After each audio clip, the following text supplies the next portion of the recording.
Selamat datang kembali di RN Entertainment. Selamat datang kembali di The Golden Cross Playlist. Seperti biasa hari ini kita akan melanjutkan review saham part yang ke-210. Namun sebelumnya bagi teman-teman yang mungkin belum subscribe channel YouTube ini, sekali lagi jangan lupa tekan tombol subscribe, nyalakan lonceng notifikasinya agar teman-teman tidak pernah ketinggalan informasi-informasi terbaru dari channel ini.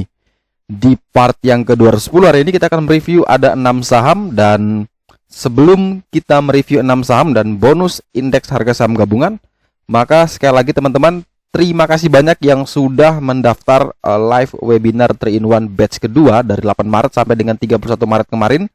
Kita sudah tutup, dan bagi teman-teman yang merasa bahwa masih belum masuk ke dalam grup ketika sudah mendaftar, ini adalah hari terakhir. Teman-teman bisa kontak saya segera di t.me/renaldondona karena kita tidak bisa invite kalau tidak ada data yang masuk di Google Form. Jadi kalau misalkan merasa bahwa sudah isi namun tetap masih belum mendapatkan invite ke grup, teman-teman langsung kontak saya di t.me/renaldondona untuk saya konfirmasi, klarifikasi, dan akhirnya nanti saya akan masukkan ke dalam grup.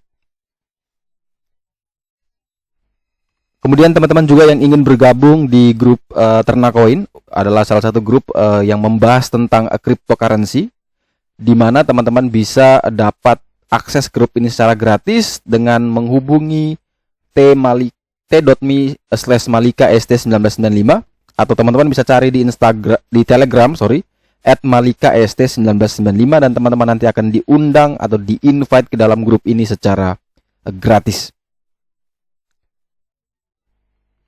Dan kita mulai saja review pertama, yaitu indeks harga saham gabungan, di mana di perdagangan hari ini indeks ditutup menguat plus 0,43%.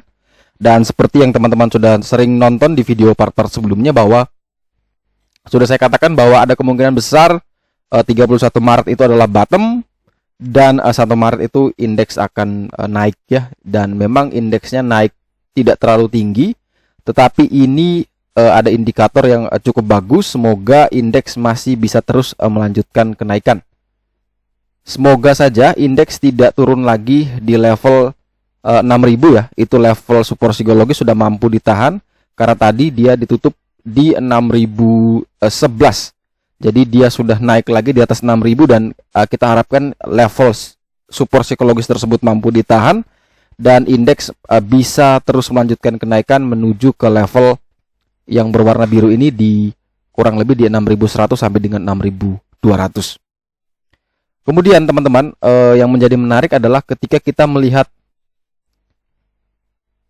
perdagangan hari ini dan perdagangan sebelum-sebelumnya, itu memang sangat sepi sekali transaksi dari indeks ya. Hari ini memang closingnya di 6.011, dan di sini teman-teman perhatikan bahwa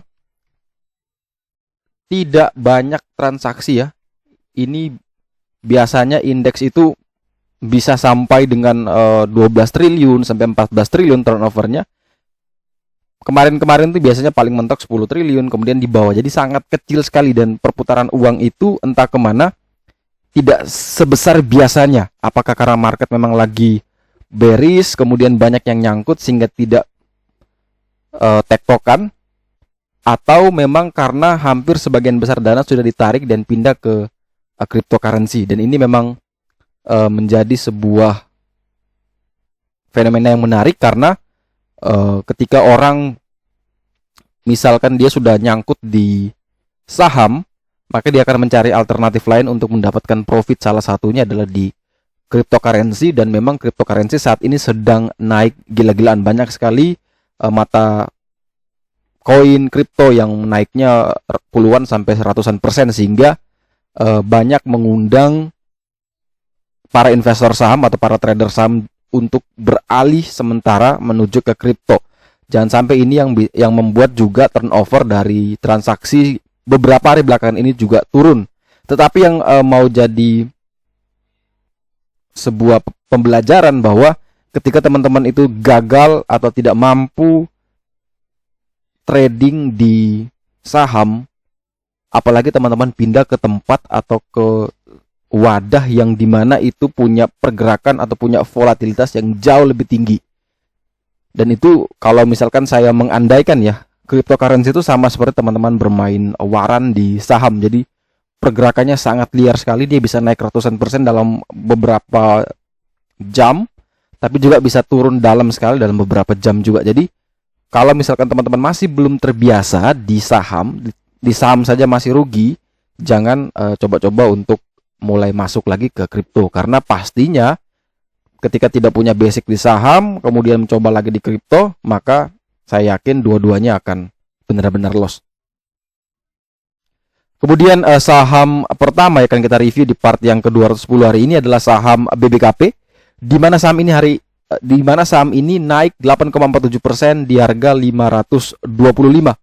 Kalau teman-teman yang ikuti video sebelumnya, bahwa selalu saya katakan BBKP ini menurut saya pribadi adalah perusahaan bagus. Kemudian juga saya menginvestasikan dana saya ke Bank Bukopin juga. Kemarin dia turun dalam di 460-an. Itu juga saya kembali average down terus, dan hari ini sudah hasilnya sudah bagus ya, 8,47% kenaikannya, dan itu sudah dekat sekali dengan resisten PBH, yaitu di harga 555. Kita kawal terus yang sudah beli di level bawah, kawal sampai dia bisa breakout di atas 555, maka target selanjutnya adalah menuju ke 625. Bagi yang belum punya saham ini, rekomendasinya adalah teman-teman lebih disarankan buy on breakout di 555, targetnya ke 625, cut loss-nya kurang lebih di 530 sampai dengan 535. Selama dia belum breakout di atas 555, teman-teman belum diperkenankan untuk buy fast trade, atau teman-teman mau pakai buat swing ya. Jadi lebih menarik itu kalau teman-teman buy on breakout di atas 555, atau dia turun lagi di area PBL, yaitu di 464.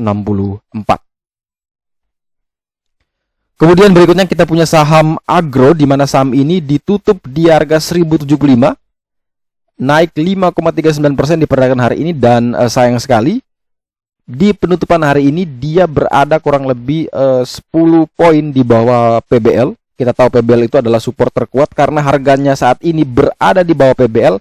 Artinya PBL itu sudah menjadi resisten terkuat. Dan teman-teman harus buat watchlist untuk hari Senin.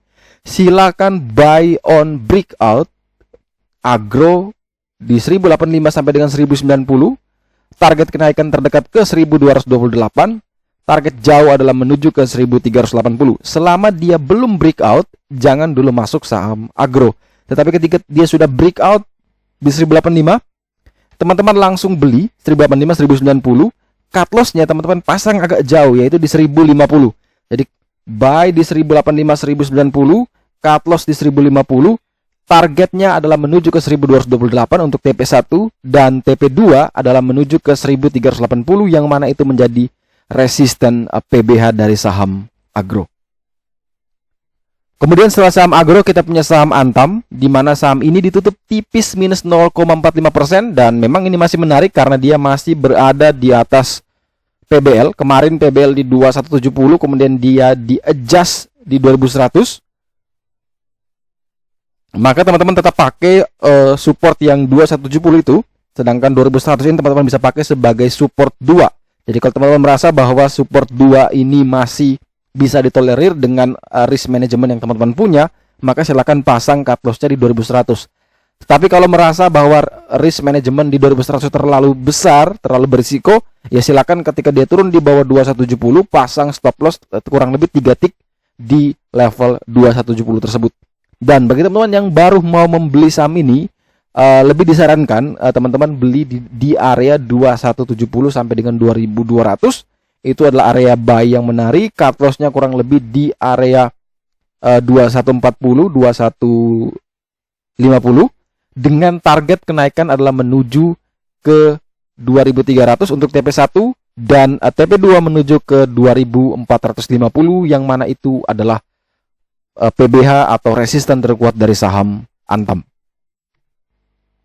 Kemudian setelah saham Antam, kita punya saham Waskita, di mana saham Waskita ini setelah mengalami penurunan yang sangat dalam, maka hari ini dia kemudian mulai konsolidasi. Seperti yang sudah saya katakan di video sebelumnya, saya menginginkan Waskita ini bisa sideways kurang lebih 1 minggu ya. Jadi 1 minggu itu kurang lebih 5 hari perdagangan bursa. Jadi Semoga saja dia tambah lagi di Senin, Selasa, Rabu, dia sideways sampai Rabu, mungkin Kamis atau Jumat semoga dia bisa naik kencang. Ya, kita harapkan Kamis atau Jumat depan dia bisa naik kencang. Dan ketika dia sudah mulai sideways seperti itu, maka teman-teman yang nyangkut di harga atas boleh mempertimbangkan ya, boleh mempertimbangkan untuk average down. Tapi kembali lagi dengan trading plan yang teman-teman punya ya. Ini hanya insight saya ketika saya juga masih punya di 1300-an. Dan saya akan average down ketika dia akan mulai sideways kurang lebih di hari Senin atau Selasa. Kalau dia masih sideways, maka saya akan membeli. Tetapi kalau dia masih bergerak fluktuatif, maka saya akan menunggu lagi, memastikan dia benar-benar sudah tidak bergerak seliar biasanya. Untuk support saat ini, support terakhir dari waskita itu sudah terbentuk, yaitu di low 40 hari harga terendah kemarin, yaitu di 1115, dan jaraknya sangat dekat sekali. Jadi kalau teman-teman yang mau trading, maka 1115 sampai dengan 1130 boleh sebagai area beli. Targetnya terdekat ke 1200, terjauh adalah menuju ke 1320. Tetapi ingat, ketika waskita ini turun ke 1100, ya silakan cut loss ketika teman-teman sudah membeli.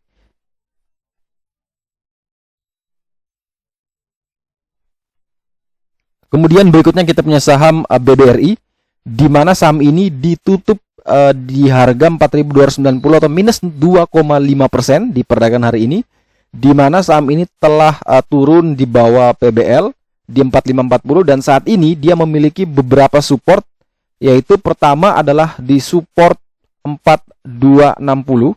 Ini adalah support white line, dan juga ada satu support lagi dengan harga yang sama, yaitu adalah 40 hari harga terendah. Jadi BBRI selama 40 hari ke belakang harga terendahnya adalah di 4260. Dan kalau misalkan teman-teman yang ingin membeli BBRI, maka 4260 sampai dengan 4290 ada range buy untuk membeli BBRI. Cut loss kurang lebih di 4200. Target kenaikan adalah menuju ke 4305, dan target jauh adalah menuju ke 4540, yang mana itu adalah PBL. Sekali lagi, kalau dia open dan dibuka jatuh di bawah 4260, teman-teman wait and see terlebih dahulu. Tetapi ketika dia buka dan dia masih bermain di 4260 sampai dengan 4290, silakan buy di sana. Lebih dekat dengan 4260 jauh lebih bagus. Cut loss di 4200, target terdekat 4300, target jauh adalah menuju 4540. Dan saham terakhir yang akan kita review di part yang ke-210 hari ini adalah saham Astra International, di mana saham ini ditutup di harga 5.350 dan hari ini naik 1,42%. Dan menariknya adalah saham Astra ini berada satu tick di bawah PBL. Memang dia tidak sebagus biasanya ya. Kalau lebih bagus itu dia bisa closing minimal di 5.400, atau jauh lebih bagus adalah di 5.450, itu jauh lebih bagus. Tetapi dia hanya ditutup di 5350, kurang lebih 50 poin lagi menuju PBL. Sehingga teman-teman yang ingin membeli saham ini, pertama, pastikan dia bisa breakout di atas 5400. Kalau dia bisa breakout di atas 5400, maka silakan buy 5400 sampai dengan 5450, dengan target kenaikan terdekat ke 5600, dan target jauh adalah menuju ke 5800 sebagai taking profit 2 atau TP2. Tetapi kalau misalkan teman-teman dia tidak naik di atas 5400, maka teman-teman wait and see terlebih dahulu. Tetapi kalau misalkan dia sudah naik breakout di atas 5400, teman-teman beli di sana, mungkin teman-teman beli di 5450, ternyata sahamnya malah turun lagi, silakan pasang cut loss-nya tidak pakai 3 tick, kita pakai low 40 harga terendah, yaitu di 5225. Kita pasang agak jauh, sehingga takutnya ketika dia cuma turun membentuk lower shadow, teman-teman tidak sempat kena cut loss, akhirnya sahamnya bisa naik kembali. Dan itu kita pasang agak lebar, karena juga di sini candle patternnya menunjukkan adalah bullish harami cross. Jadi ada potensi kenaikan. Kalau memang dia bisa naik di atas 5400, maka saham Astra berpotensi untuk bisa terus melanjutkan kenaikan ke level berikutnya. Oke, sekian dulu review saham part yang ke-210. Terima kasih banyak teman-teman yang telah setia menonton video ini. Sekali lagi jangan lupa like, subscribe, dan share agar semua informasi yang ada dalam video ini dapat berguna, bermanfaat, dan juga bisa menjadi panduan trading di hari Senin nantinya. Sekali lagi terima kasih banyak, sampai jumpa, dan semoga membantu.